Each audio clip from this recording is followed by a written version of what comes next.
You ask Tiger to solve. This deals with linear equations with one unknown. The final result is f equals 10. Let's solve it step by step. Simplify the expression. Move the negative sign from the denominator to the numerator.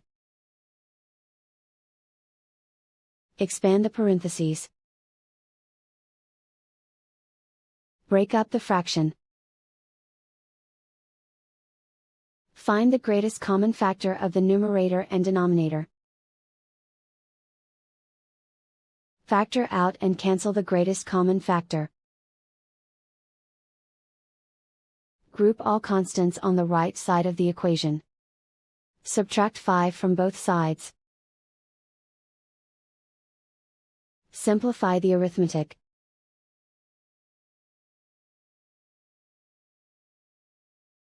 Isolate the f. Multiply both sides by 2. Group like terms.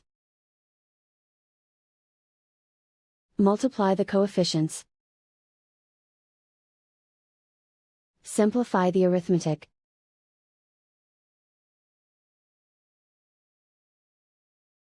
Convert the f into a positive number. Multiply both sides by -1.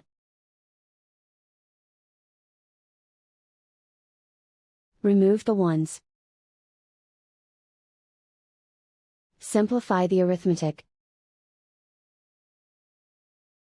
And so the final result is f equals 10.